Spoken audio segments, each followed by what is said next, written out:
દરેક વ્યક્તિની અલગ અલગ જ પ્રકૃતિ હોય હંમેશા. આ પ્રકૃતિનું જો વિજ્ઞાન આપણને સમજ પડતું જાય ને તો બિલકુલ બહુ સરસ કામ થઈ જાય. દાદા ભગવાન બહુ સરસ કહેતા, એક ઝાડ હોય ને એના 2 પાન તમે લેવા જાઓ ને તો 2 અલગતા હોય ને હોય જ. 5000 પાન હોય એમાંથી એક પાન એવું ના હોય કે 2 સરખા હોય. એમાં એક જ ઝાડના ડાળીના પાન લો તમે તો પણ એમાં અલગતા હોય છે. તો કે આ અલગતાનું કારણ શું? તો કે એની સ્પેસ નામનું, આકાશ નામનું જે તત્વ છે એ બધાની અંદર જુદું આવતું જાય અને એના કારણે આ પ્રકૃતિની ભિન્નતા ઊભી થાય છે. મૂળ તો ચેતન અને પ્રકૃતિ 2 જ વસ્તુ હોય છે. પણ જ્યારે એ પ્રકૃતિની અંદર પોતે અહંકાર કરે છે, પોતે રાગદ્વેષમાં પડે છે, ત્યારે પાછી નવી પ્રકૃતિ ઊભી કરે છે. એક પ્રકૃતિ બાંધેલી હોય ખાલી કરે અને એની અંદર પાછો એ ક્રોધમાન માયાલોભથી રાગદ્વેષથી નવી પ્રકૃતિ બાંધે છે. પ્રકૃતિની અંદર ક્યારેય રાગદ્વેષ હોતા નથી, પણ પેલા અહંકારની અંદર રાગદ્વેષ છે. જેમ કોઈ જગ્યાએ સુવાનું મળ્યું અને એ રોજ જે 2 જ ઓશિકા લેતો હોય અને કોઈક દિવસે એવું મળ્યું કે પેલા એક જ આપ્યું, તે શરીરની જે પ્રકૃતિ છે એ તો એક ઓશિકું મળતો હોય ઊંઘી જશે. પેલો અહંકાર શું કરે?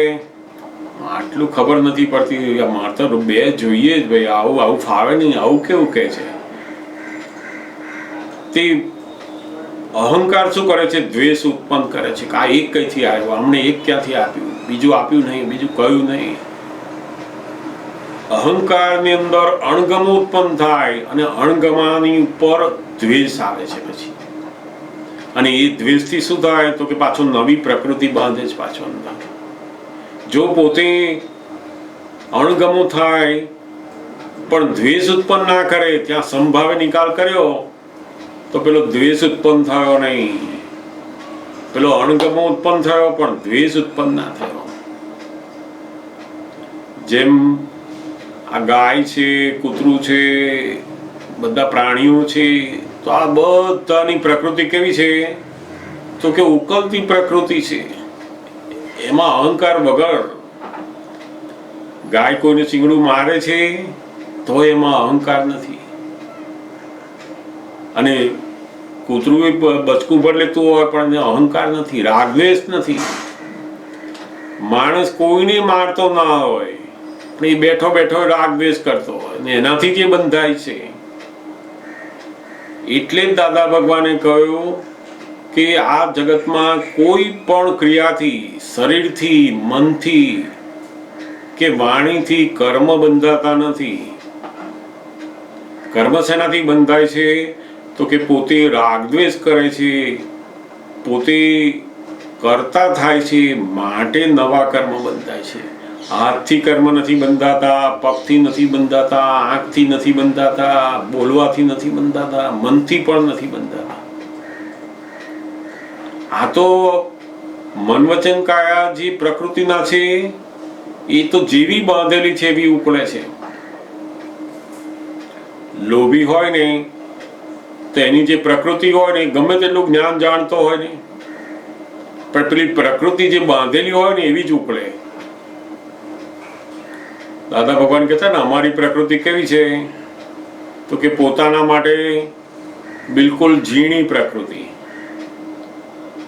એમને એમની પોતાની કોઈ વસ્તુ વાપરવી હોય તો જ્યાં સુધી એ વસ્તુ પૂરેપૂરી વપરાઈ ના જાય ત્યાં સુધી નવી લે નહીં. તો કે એક શું છે? તો કે પ્રકૃતિ. જેમ અહીંયા ખંભાતમાં હતા, બહુ ટાઈમ પછી મને એક બહુ મોટો ભાવ થયેલો એવો કે કે દાદા ભગવાનના જે બૂટ છે એ અમે લોકો બનાવીને આપીએ એમને, સરસ એમને જેવા જોઈએ છે એવા એમ. અને એમનો જે જૂનો બૂટ છે ને એ આપણને આપી દે અથવા તો એ કાઢી નાખે. હવે એમને તો કઈ બૂટ પહેરીને કઈ બહુ બહાર તો જવાનું હોય નહીં, કોઈક જગ્યાએ થોડુંક ચાલે, બાકી ખુરશીમાં બેસી જાય બૂટ પહેરેલા હોય તો, એટલે બહુ વપરાય નહીં. પણ આપણને એવો ભાવ થયો કે દાદા ભગવાનને જો આપણે આ બૂટ આપીએ આવા તો બહુ જ આનંદ આવે. એટલે એમને એકવાર વાત કરી, એટલે એમણે બધું પહેલા તો પૂછ્યું ક્યાં બનાવડાવવાનો, કોણ બનાવશે, કેટલાનો થાય, બધું અડધો કલાક સુધી બધી વાતો કરી બૂટની. બધી વાત પતી ગઈ ને એટલે પછી એમને કહ્યું કે ફરી આવીશું ને ત્યારે કહીશું કે છે, હમણાં તા ચાલે એવા જ કે છે. પેલી અડધો કલાક વાત થઈ ને ત્યારે બહુ આનંદ થયો કે હમણાં કે છે આપણને કે બનાવી દેજે, તું લાવ દે એમને, આપણે એમના લઈ લઈશું એમ. પણ પછી પાછું એમણે કહ્યું કે ના ફરી આવીએ ને ત્યારે જોઈશું કે છે, હવે હમણાં તા ચાલે એવા છે એમ. તો કે આ શું છે તો કે પેલી પ્રકૃતિ પોતાના માટેની પ્રકૃતિ કેવી છે તો કે ઝીણી જે છે એ વાપરવાનું, પછી એને નાખવાનું. નથી ઘણીવાર છોકરાઓ એકદમ મોંઘા ભાવની એકદમ ઘડિયાળ વોચ લઈને આવે કે મમ્મી લો તમારા માટે લાવ્યો હું. પેલો લઈને આવે ને એટલે પહેલા મમ્મી શું પૂછે, કેટલાની લાવ્યો ભાઈ તું? પપ્પા હોય મમ્મી હોય બધા શું પૂછે, કાલે ભાઈ કેટલાની લાવ્યો? હવે પેલો કહે કે 2000ની લાવ્યો, 5000ની લાવ્યો કે ને, એટલે એમને તો ઘડિયાળમાં જે વાગતા હોય એના પહેલા ટકોરા અંદર વાગી જાય. આ છોકરાઓને સમજ પડતી નથી, 5000ની ઘડિયાળ લાવે છે, મારે ક્યાં જરૂર છે કે છે એવી. તે તરત પેલી પ્રકૃતિ શું કરે, બધું બોલી ઉઠે. એનું કારણ શું તો કે પેલી લોભની પ્રકૃતિ હોય ને એ અંદર કે આટલી જરૂર નથી.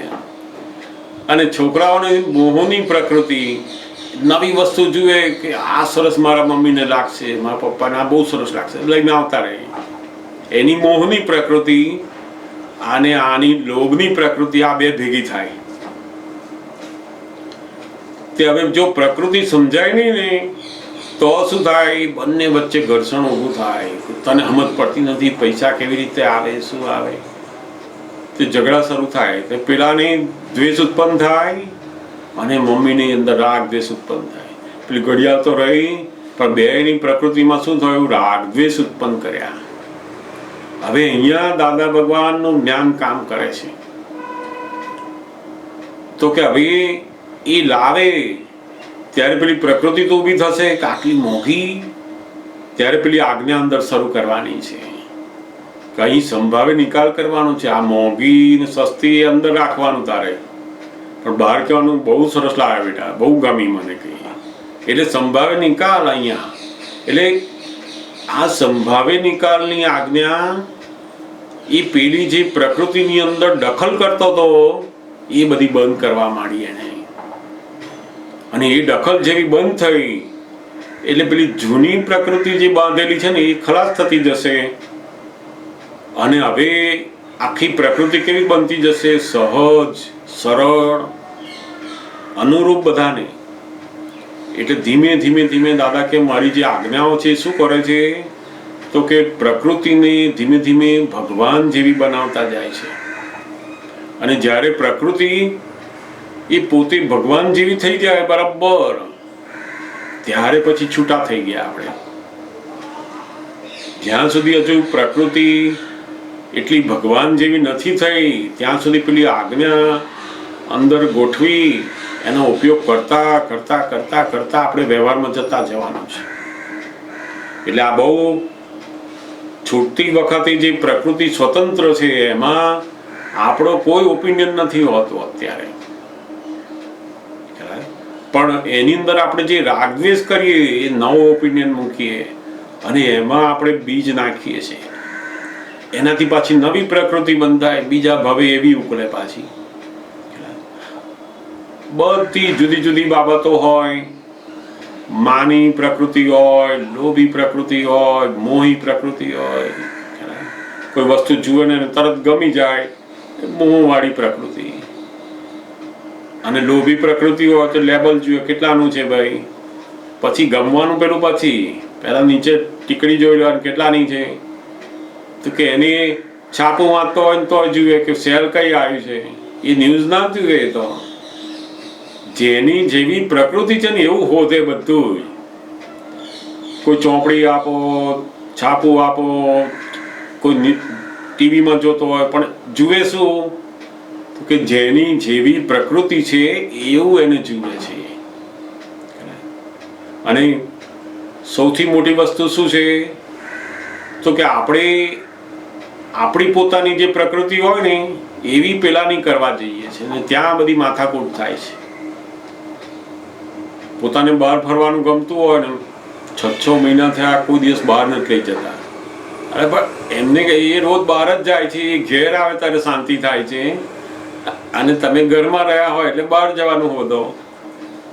એ બહારથી કંટાળ્યા હોય કે હવે આખું અઠવાડિયું બહાર કામ કરીને થાક્યા છે, રવિવાર ઘેર શાંતિથી સુવા દો. તો આપણે તો રવિવારે બધા બહાર હોય તો આમાં ઘરમાં જ બેસી રહેવાનો હતો. તે આ બંનેની જુદી જુદી પ્રકૃતિ.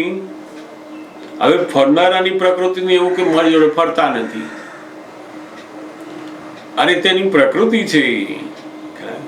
પણ આપણે શું કરીએ કે મારા જેવી પ્રકૃતિ એની થાય અને એની માથાકૂટ. મને જેટલું આવડે છે, મને જેટલી સમજ પડે છે, કેટલાકની હોય ને આમ કામ કરે ને ધડાધડ કામ પતે, 15 મિનિટનું કામ પતી ગયું. અને પેલા બેબીને આપ્યું હોય છોકરાઓને કે તું આટલું કામ કલાક થાય ને, આટલા બધો ટાઈમ લાગો છે, તું તો ક્યારે કરીશ, આવું કરીશ તો સાસરે જઈશ તાર શું કરીશ. પણ તો કેટલે સુધી એને બોલ્યા કરે બધું. અરે તો ત્યાં જશે તારે કરશે, પણ તું આની જોડે એડજસ્ટ થા તારે.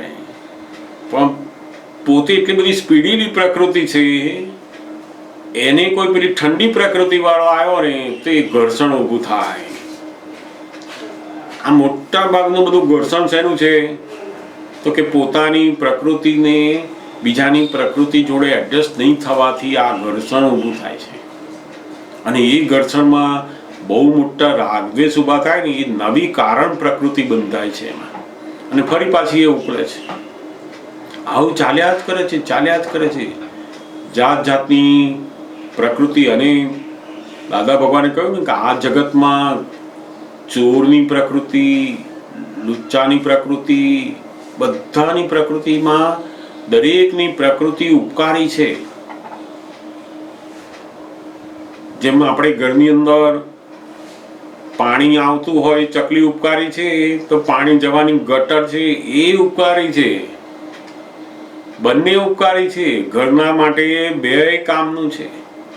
ડ્રેનેજ લાઈન પણ હોવી જોઈએ અને પાણી આવવાની લાઈન એ હોવી જોઈએ. પેલો પૈસા કમાય ને એ ગમે, પણ પેલો વાપરે એ ના ગમે. ખરેખર તો આ જુદી જુદી પ્રકૃતિ છે. અને એ પ્રકૃતિને જો આપણે જાણતા જઈએ, સમજતા જઈએ ને તો એડજસ્ટમેન્ટ વધતું જાય. બધું બહુ જ ઘણી વાર તો જે એકદમ નજીકના પાત્રો હોય, પતિ પત્ની હોય, સાસુ વહુ હોય, દીકરી ને મધર હોય, ફાધર અને છોકરો હોય, આ લોકોની પ્રકૃતિની અંદર જો વિપરીતતા હોય ને તો બહુ ઘર્ષણ થાય. હવે ત્યાં આગળ જે સમજદાર હોય આમાં, એ બીજાની પ્રકૃતિ જોડે એડજસ્ટમેન્ટ કરે. અને જેટલી પ્રકૃતિ બીજાને એડજસ્ટ થઈ એટલી એ પોતાના કલ્યાણમાં કામ લાગી. કારણ કે જે જગ્યાએ એને પેલું ઘર્ષણ થવાનું હતું, ક્લેશ થવાનો હતો, જે વેર બંધાવવાનું હતું ને એમાંથી બહાર નીકળ્યા. બરાબર છે. એટલે આવી બહુ ઘણાની પ્રકૃતિઓ કહ્યું હોય કે ભાઈ કાલે 9 વાગે આપણે બસ છે, એમાં ત્યાં આપણે પહોંચવાનું, બસ સ્ટેન્ડે ભેગા થઈશું. તો પેલો સવારે 6 વાગે ફોન કરે, થઈ ગયા તૈયાર છો ને તમે? એટલે ભાઈ 6 વાગે ને 9 વાગે જવાનું છે, તું અત્યારે શું ફોન કરે છે? હજુ તે સવારે 6 વાગ્યાથી ફોન શરૂ કરે, ક્યારે નીકળ્યા, બધું તૈયાર થઈ ગયું, આમ 5 વખત ફોન કરી દીધી. તે 9 વાગ્યાને બદલે 8 વાગે જઈને ત્યાં બેઠો હોય, હજુ આવ્યા નહીં તમે, હજુ આવ્યા નહીં તમે, તે નથી બસ આવી કશું આવ્યું. પણ હવે આપણે એમ કહ્યું આ માણસ કેવા છે આ તો કે આની પ્રકૃતિ, આ ઉતાવળ સ્પીડીલી જે છે ને પ્રકૃતિ નથી હોતું. તીખી પ્રકૃતિ, મોડી પ્રકૃતિ, મીઠી પ્રકૃતિ, બધી જાત જાતની વેરાયટીઝ ઓફ પેકિંગ. બધા પ્રકૃતિના અનેક પેકિંગો છે. અને જો એમાં આપણને ઓળખતા આવડી ગયું કે આ દુનિયામાં કોઈ પણ પ્રકૃતિ નકામી નથી. જેમ આંબાની પ્રકૃતિ કામની છે, લીમડાની કામની છે, એવી રીતના થોર પણ કામનો છે. આ બધા થોર હોય ને તો આપણે થાય કે કાંટાનું શું કામ? તો કે આ બધા લીમડા આંબાને હાચવવા હોય ને તો આજુબાજુ પેલા થોર લગાવી દેવા પડે, તો પેલા આંબાને હચવાય પાછા, એ કામના છે.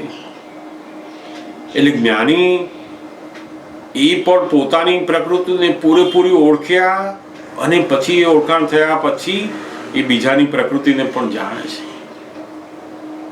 અને જ્ઞાની શું કરે તો કે માનીની પ્રકૃતિને માન આપે, લોભી પ્રકૃતિને એનો લોભ સચવાય એવું રાખે અને પોતે વિતરાગ થઈને નીકળી જાય ત્યાંથી. એ કોઈ ઘર્ષણમાં આવે નહીં. દાદા ભગવાન કહેતા ને અમારી પાસે બધા માનની પ્રકૃતિ વાળા આવે તો અમે શું કરીએ, રોજ માન, તમે બહુ સરસ કામ કર્યું, તમે આમ કર્યું, તેમ કર્યું, ઓહો તમે આવ્યા તો બહુ આનંદ થયો, બહુ આનંદ થયો, બધું અમે કહીએ. પછી ધીમે ધીમે એ સત્સંગ સમજતા જાય ને પછી અમે શું કરીએ તો કે આ એની જે માનની પ્રકૃતિ છે એમાંથી બહાર નીકળવા માટે અમે એને બોલાવીએ જ નહીં પાછા. તે કોક વખત બિલકુલ એને બોલાવીએ નહીં ને એટલે પેલી માનની પ્રકૃતિ અંદર ઊંચી નીચી થયા કરે. દાદા રોજ બોલાવતા હતા, આજે શું, હવે તો કામ પતી ગયું લાગે છે એમને તો. એટલે એ તરત પેલી પ્રકૃતિ એની જે માનની છે ને એ તૂટી ત્યાં આગળ. પેલા બોલાવાનું બંધ કરે એટલે તૂટે, પાછા 2-4 દિવસ થાય ને એટલે દાદા પાછા ફરી બોલાવે એને. એમ કરતા દાદા કે અમે શું કરીએ, એની પ્રકૃતિને તોડાવી અને બહાર લાવીએ. દાદા તો એવા ને એવા જ છે, એમને કશું એવું કામે નથી, કશું નથી, એમનું તો બધું પૂરું થઈ ગયું છે. પણ એ આપણને બોલાવે કારણ કે માનીને માન આપે, એની પ્રકૃતિને સાચવે. બહુ નથી, ઘણા બિચારા બહુ ઠંડા હોય, એકદમ કોઈ વસ્તુ જલ્દી લે નહીં, તો દાદા એને પહેલા કે ભાઈ આ ભાઈને પહેલા આપી દો. પહેલા એ ઉઠીને દોડીને લેવાના નથી, એમને ખબર છે કે આમની પ્રકૃતિ કેવી છે, આ બધા લેવા માંડશે પણ એ બિચારા બેહી રહેશે, પછી કશું ભેગું થશે નહીં. એને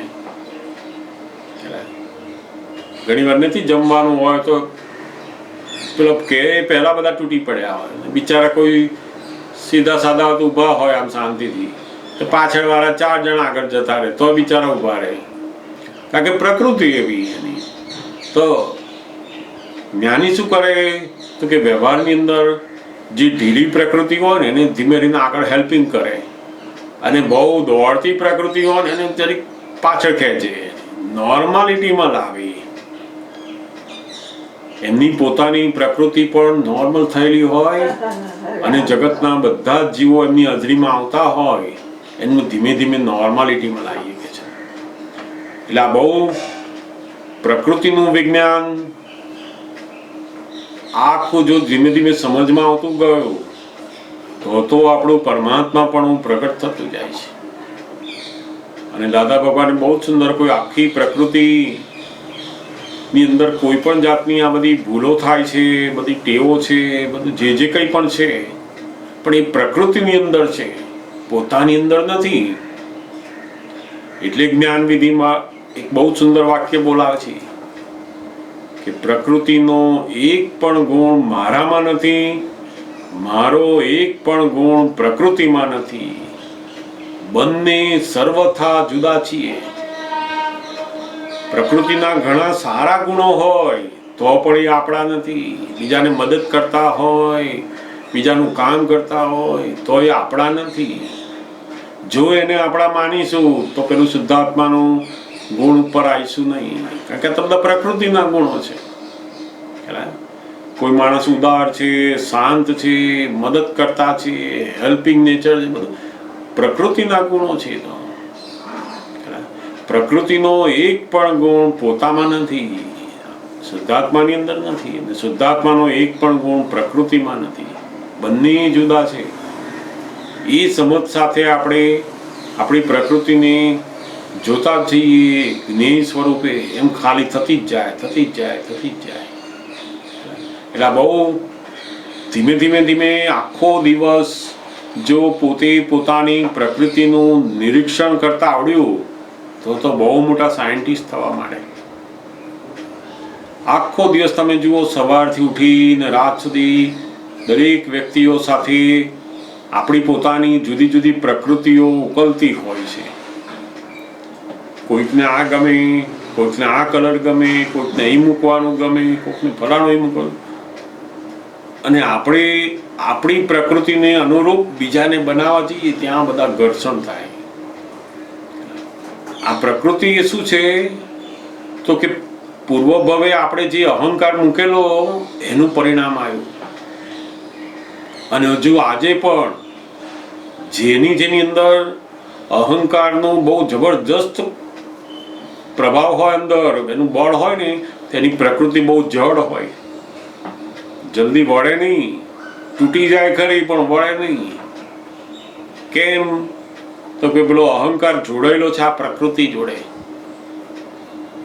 પ્રકૃતિ જોડે અહંકાર જો ના જોડાય ને તો જેમ વાળો એમ વળી જાય. પ્રકૃતિ હોય પણ વળી જાય ખરી, પેલું જડતા વાળી ના હોય. કેટલાક કહે ને ભાઈ આટલા વાગે તૈયાર થવાનું, તમે તો આવું બેહીરો તો ચાલતું હશે. અરે મારે થવું અવતાર થઈશ કે છે. તે પેલી જડતા એટલી બધી કોઈનું સાંભળે નહીં. જડ બધી તો કે આ જડતા શેના આધારે છે? પેલા અહંકારના આધારે. જેનો જેટલો અહંકાર વધારે એમ પ્રકૃતિની અંદર જડતા. જે જગ્યાએ આમ જતો ને પેલા કે ભાઈ અહીં ના જતા, હમણાં આમ આ બાજુ રહીને જાઓ. અરે હું તો એમ જ જવાનું, કશું થવાનું નથી મને. તે પેલું જડતા છૂટે નહીં. એ જડતાના લીધે એને શું લાગે કે હું બહુ સાહસી છું, હું બહુ આમ કરી શકું. એને બધી જડતા બધી. ડોક્ટરે કહ્યું કે તમે આવું રહેજો, આમ કરજો, પણ પેલી જડતા છોડે નહીં. એ તો કે છે તો બધું. એનું કારણ શું તો કે આ પ્રકૃતિની અંદર પેલો અહંકાર ઉમેરાય છે અને એ જડતા લાવે છે. જો અહંકાર ના હોય ને તો પ્રકૃતિ સહજ સરળ. પ્રકૃતિ તો કોઈને નડે એવી નથી. પ્રકૃતિમાં રાગ દ્વેષ પણ નથી હોતા, આત્માની અંદર પણ રાગ દ્વેષ નથી હોતા. પણ પેલો અહંકાર અંદર ઉમેરાય છે ને ત્યારે પેલા રાગ દ્વેષ શરૂ થાય છે ત્યાં. એટલે બહુ જો આ છૂટતી પ્રકૃતિ શું છે એ આપણને સમજ પડી ગઈ તો બહુ મોટું આપણે આ પ્રકૃતિના દરેક જ્ઞેય સ્વરૂપે જોતા ગયા તો આપણી જ્ઞાયકતા અને આખી પ્રકૃતિ ખલાસ થતી જશે. પછી ગમે તેવી પ્રકૃતિ હોય ને, દાદા ભગવાન કહેતા ને કે આ જ્ઞાન લીધા પછી તમે એવો અનુભવ કરી શકશો કે જે પ્રકૃતિ ક્યારેય બદલાય નહીં એ પણ બદલાઈ જાય છે. કેમ તો કે પેલું અહંકારનું અંદર જે બળ હતું ને, જે પાવર હતો ને, એ ખલાસ થઈ ગયો. જેમ પંખો હોય ને, અંદર પાવર આપ્યો હોય ને ત્યાં સુધી એ ચાલે જ જાય. હવે તમે એને સ્વિચ ઓફ કરી દો તો પણ ચાલે છે, પણ એ ચાલે છે કેવો છે તો કે હવે બંધ થવા માટે ચાલી રહ્યો છે. એના જે હવે ચક્કર ચાલે છે ધીમે ધીમે ઓછા થતા સ્ટોપ થઈ જવાનું છે. આપણે સ્વિચ ઓફ કરીને તરત બંધ નથી થતો. કેમ તો કે પેલો પાવર અંદર જેટલો આટાની અંદર પરિવર્તિત થયો છે, ક્રિયાશીલતામાં આવેલો છે, એટલું એ ફેરવશે એના જો. તો એવું જ્ઞાનની અંદર પણ એવું છે. આપણો અહંકાર જતો રહ્યો, હું શુદ્ધાત્મા છું એ પદમાં આવી ગયા, હું કરું છું એ ભાન જતું રહ્યો, છતાંય પેલી પ્રકૃતિ હજુ પેલા આંટા ફર્યા જ કરશે. પણ એ કેવા છે તો કે ધીમે ધીમે બંધ થનારા છે. હવે એ ફરનારા આંટા નથી. પણ જગતના લોકોને શું લાગે તો કે પંખો ફરતો જ લાગે અને એની દ્રષ્ટિ એ બરાબર છે. પણ ખરેખર જ્ઞાનીની દ્રષ્ટિમાં શું છે તો કે સ્વિચ ઓફ થઈ ગઈ છે એની, એટલે એની મેળે આ ફરતી જે પ્રકૃતિ લાગે છે બધી એ બધી ખલાસ થઈ છે. કોઈની ખાવાની, કોઈની પહેરવાની, જોવાની, બોલવાની, બધી જાત જાતની બધી આ ફરતી ફરતી ફરતી ફરતી કેવી થઈ જાય કે એની મેળે સ્ટોપ થઈ જશે. જો ને એટલે બહુ સુંદર એમણે આ પ્રકૃતિના વિજ્ઞાનની અંદર જે મૂક્યું છે કે છૂટતી વખતે પ્રકૃતિ સ્વતંત્ર, એમાં આપણો મત નથી ચાલતો. આપણું બિલકુલ અંદર મત અત્યારે કામ લાગે નહીં. એ છૂટ જેવી બાંધી હોય એવી જ ઉકળે.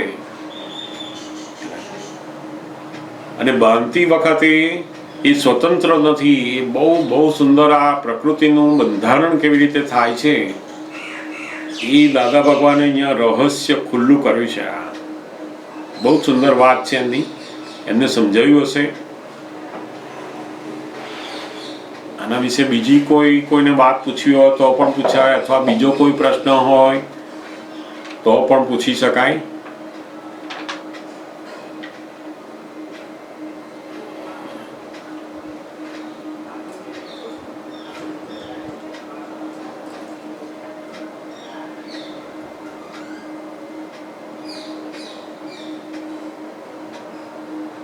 કોઈને પ્રશ્ન હોય તો જરૂરથી પૂછો.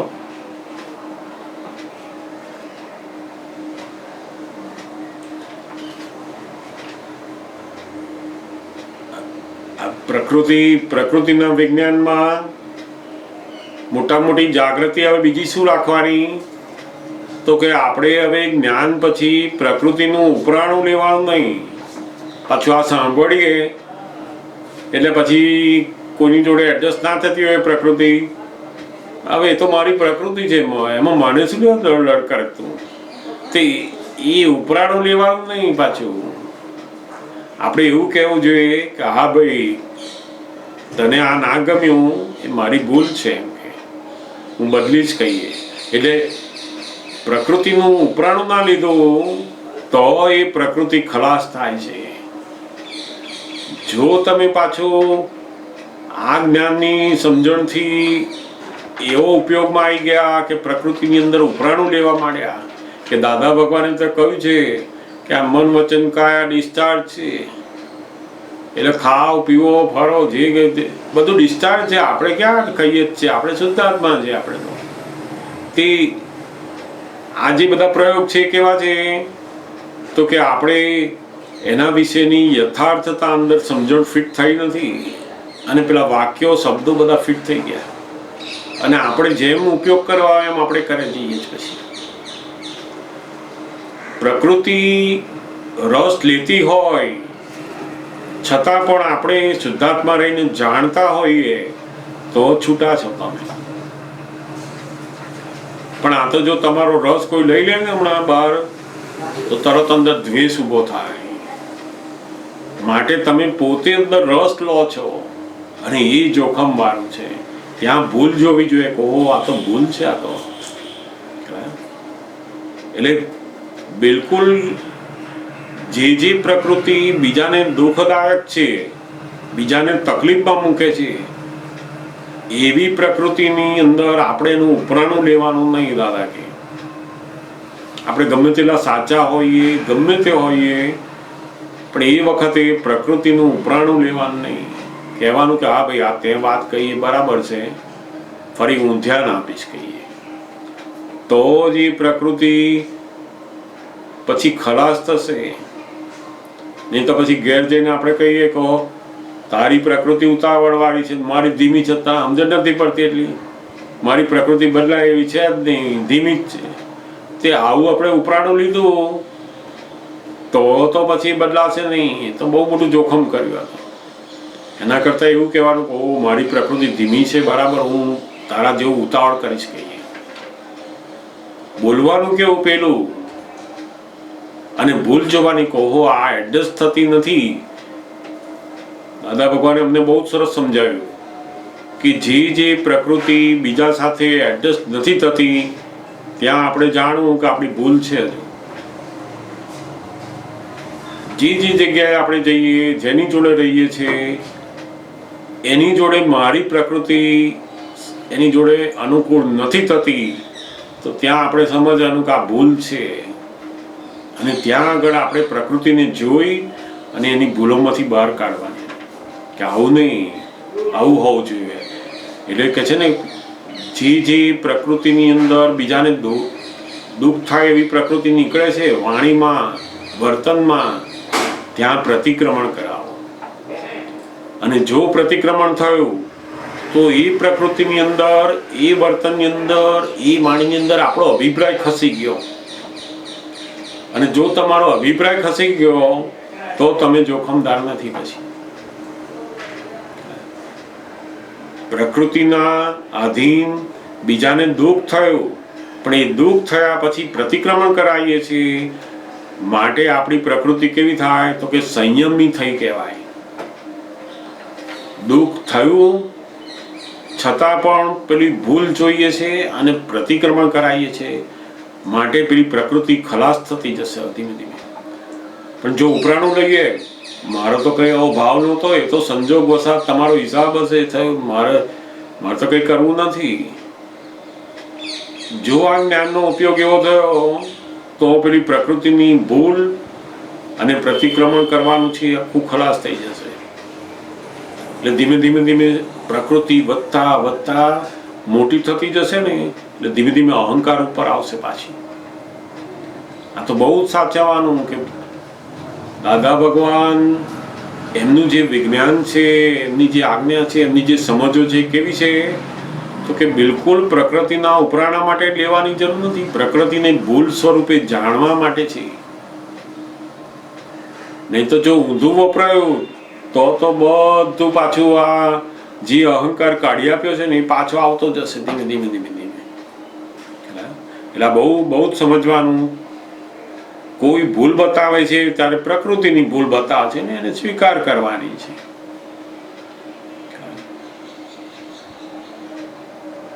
બહુ સુંદર. એટલે આ ધીમે ધીમે બધી વાતો જીવનમાં સમજાતી જશે, તમારા અનુભવમાં આવતી જશે. જેમ જેમ તમને સમજાય એમ તમારા જીવનમાં પણ આવતી જશે.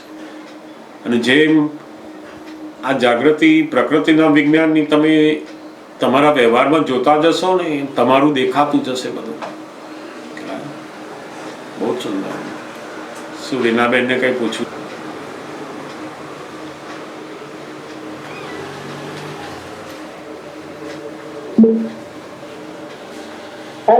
હા, જય સચ્ચિદાનંદ. જય સચ્ચિદાનંદ. હું એવું પૂછતી હતી કે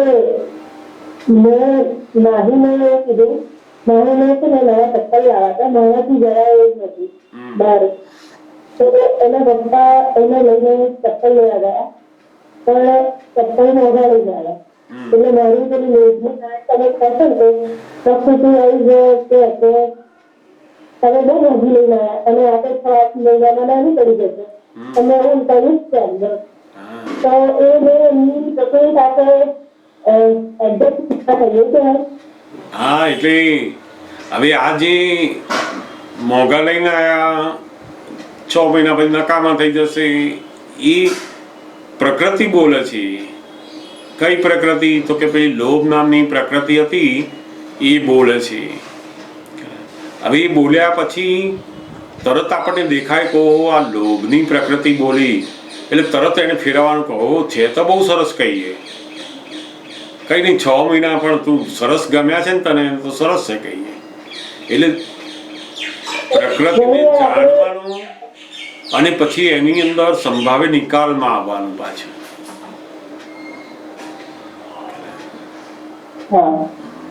અને ઘણી વાર આપણે એવું થાય કે આપણે આખા મહિનામાં આટલો ખર્ચ કર્યો છે, પણ એ આવું બધું કરી આવે એટલે શું ખર્ચો વધી જાય, એટલે આપણને એવું થાય કે એવું તો થતું નથી ને આવું બધું કરે છે. હા, એટલે મને ખબર હતી એને લિમિટ પણ આપી હતી કે આટલા સુધીમાં જ લાવી હોય. હા, એ બધું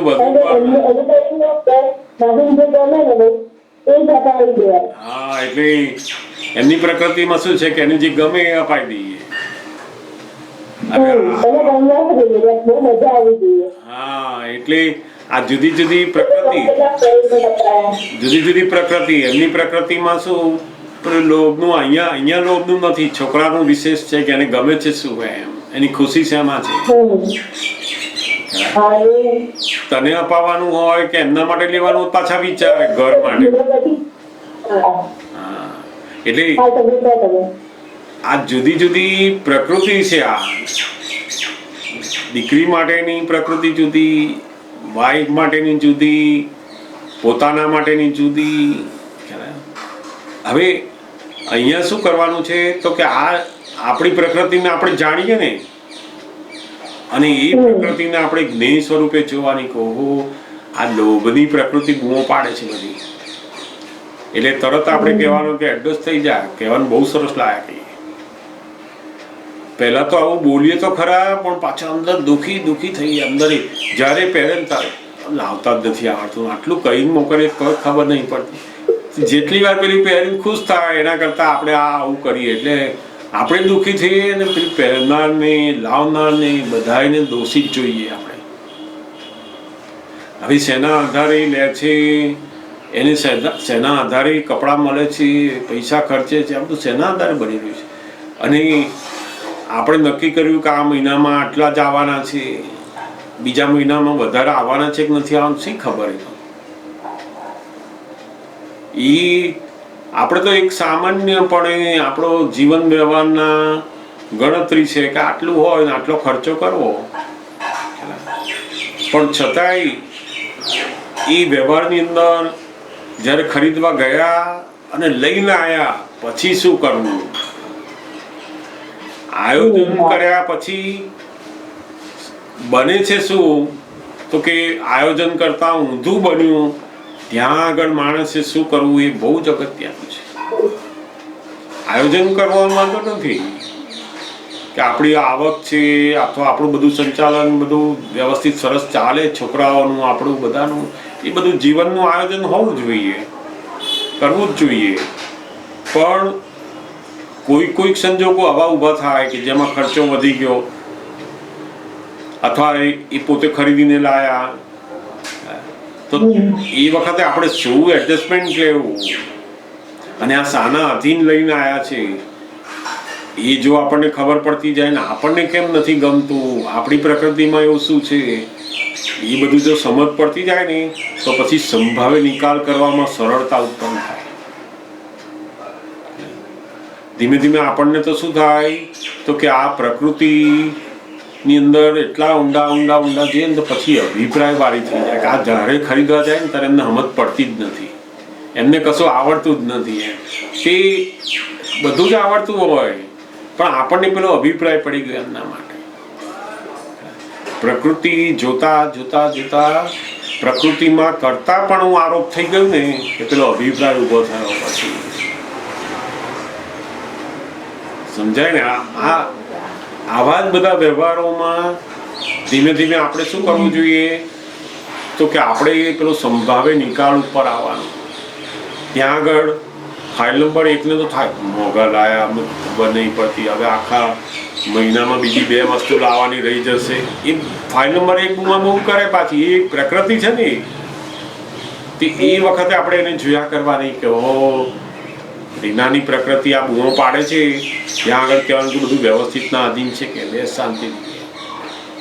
એટલે એ વખતે પેલી પ્રકૃતિ બૂમો પાડે અને પોતે વ્યવસ્થિતની અંદર રહીને એને જોયા કરે, એટલે એ તપ થયું, અને એ તપની અંદર પેલી પ્રકૃતિ ખલાસ થતી જશે. લોભની પ્રકૃતિ, માનની પ્રકૃતિ, તમે જેટલી પ્રકૃતિને જ્ઞેય સ્વરૂપે જોઈ, માનવાળી, લોભવાળી, મોહવાળી, તો ખલાસ થઈ ગઈ એ પ્રકૃતિ. એટલે આ જેમ જેમ તમને તમારા જીવનના પ્રસંગોમાં જોતા આવડશે ને પોતાની પ્રકૃતિને, તો બહુ સુંદર કામ લાગશે. માણસ બધો સમય પોતાની જોડે રહેનાર પ્રકૃતિને બદલવા માટે જ કાઢે છે, અને એમાં જે થતું નથી એ બદલાતો નથી, અને પોતે બદલાતા નથી, ને કકળાટ થયા કરે છે. એટલે દાદા ભગવાન કહે છે ને કે જગતને આત્મા ના જાણવો તો ના જાણે, પણ પ્રકૃતિને તો જાણો. પસંદ કરવા ગયા ત્યારે પ્રકૃતિ દેખાય નહીં. બધાએ શું જોઈએ? પસંદ કરવા જાય ત્યારે કેવા હેન્ડસમ લાગે છે, કેટલા કમાય છે, આ બધું જોયેલું હોય. આપણે તો જોડે રહેશે ત્યારે પછી પ્રકૃતિ બધી આવશે, અને એ પ્રકૃતિને જો સમજતા થયા ને તો સરસ થશે.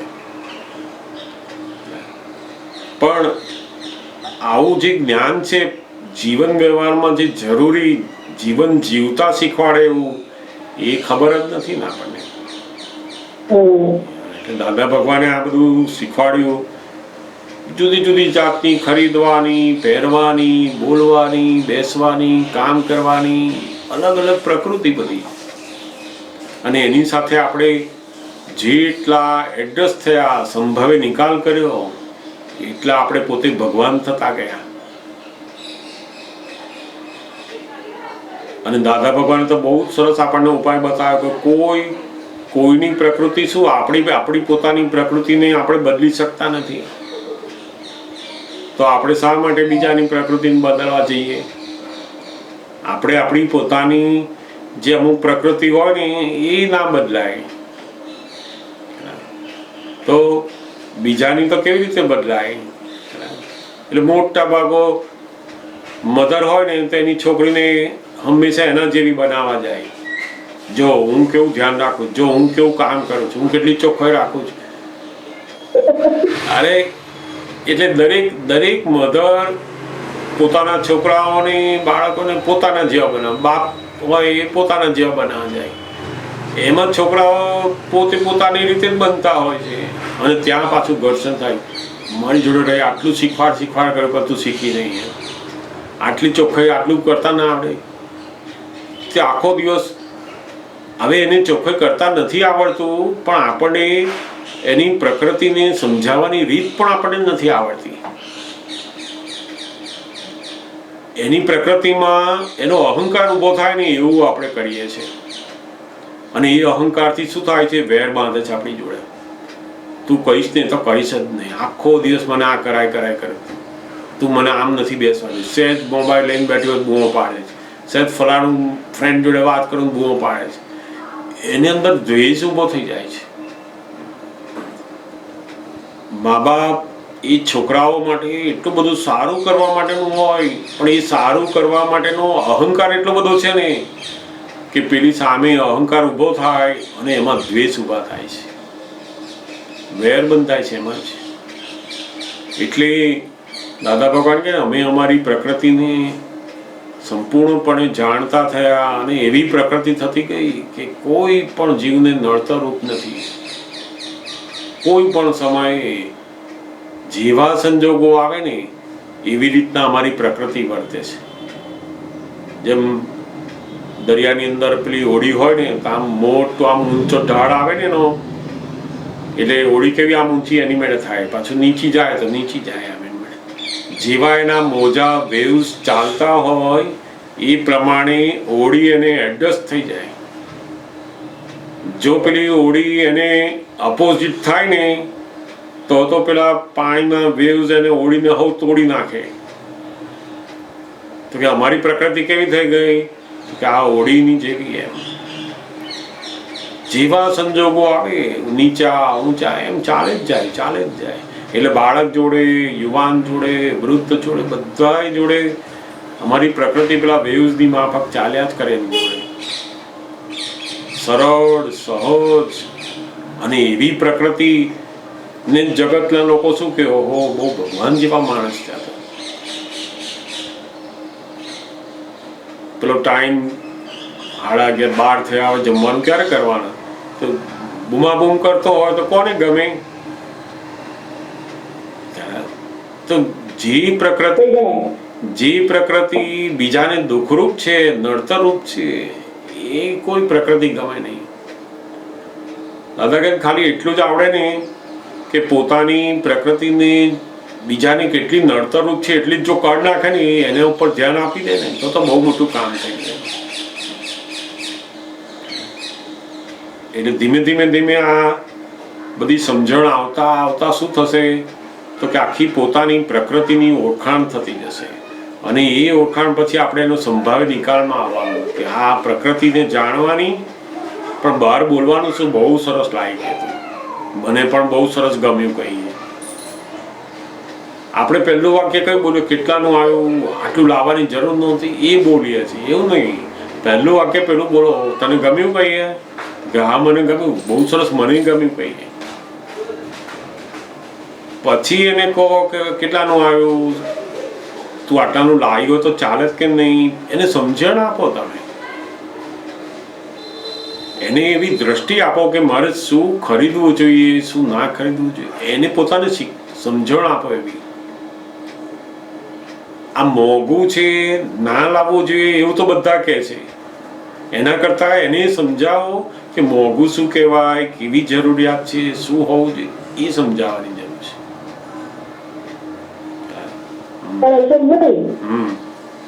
આપણે એને સમજાવવા જોઈએ ને કે હવે ઓછામાં ચાલી જાય એમ ટેમ્પરરી છે ને બધું, એટલે તો એનો ઈગો હર્ટ થાય કે તું મને સમજાવવા કેમ આવે છે એમ. હા, એટલે જ્યાં સુધી આપણી અંદર પેલો અભિપ્રાય છે ને કે એને સમજણ નથી,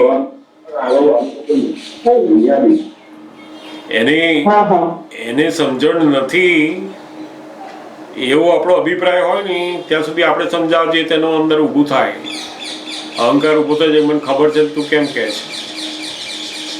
હવે એવી જગ્યાએ તો આપણે કહેવાની જરૂર નહીં. એની મેળે આ કેવું છે કે જેમ જેમ જિંદગીના પ્રવાહની અંદર માણસ વ્યવહારમાં આવતો જાય ને એટલે બધી સમજ એની મેળે જ આવતી જાય છે. આપણે પણ આપણા મા બાપ હોય ને ત્યારે આવું જ કરતા હતા. ધીમે ધીમે ધીમે ધીમે આપણે મોટા થયા, આપણી જવાબદારીઓમાં આવ્યા, બધા વ્યવહારોમાં આવ્યા ને એટલે એની મેળે એ વાતો બધી સમજાતી જાય છે. એનો સમય સંજોગો બધું કામ કરતું હોય છે એમાં. એટલે ઘણી વાર તો જરૂર જ નથી કે આપણે એને સમજાવવું, બને ત્યાં સુધી તો સમજાવવાની જરૂર જ નથી. જે સાંભળતા હોય તો સમજાવવાનું, બાકી આપણે સમજી જવાનું કે આ શાના આધારે આવ્યું, મોંઘી વસ્તુ શાના આધારે આવી, કેમ આવી, શાના આધારે બન્યું, સંભાવે નિકાલ કરો. સમજાયું ને? બહુ સરસ છે. પણ આ જેમ જેમ છોકરાઓની બાબતમાં, હસબન્ડ વાઈફની બાબતમાં આપણને સમજાતું જશે તો આખી આ પ્રકૃતિની અંદર જે બધા આગ્રહો પડેલા છે, જે બધી જડતાઓ પડેલી છે ને એ બધી ખલાસ થતી જશે. આ બધી આ લોભ મોહની બધી જડતાઓ જબરદસ્ત પડેલી છે પ્રકૃતિની અંદર. બીજાની પ્રકૃતિ આપણને નથી ગમતી એ ખબર પડે નહીં, પણ આપણી પ્રકૃતિ બીજાને નથી ગમતી કેટલી છે એ શોધવું એ બહુ મોટી વસ્તુ છે. અને જ્યારે પોતે પોતાની પ્રકૃતિને બરાબર એક્ઝોટ જુદી નિષ્પક્ષપાતી રીતે જોતો થયો તો મોટા મોટું પરમાત્મા પણ પ્રગટ થતું ગયું. એવું તો કોઈ જોઈ શકતું જ નથી ને. બીજાની પ્રકૃતિ કેવી સારી છે, ખરાબ છે, નથી આવી બગડેલી છે, એ બધું ખબર પડે, પોતાની ના ખબર પડે. અને એ ખબર પડી તો પોતે આખો પરમાત્મા સ્વરૂપ પ્રગટ થતું ગયું એનો. એટલે બહુ સુંદર આ તારી જે વાત છે એ બધાને કામની, બધાને કામ લાગે એવી વાતો છે. Thanks for watching. Please subscribe and hit the bell icon.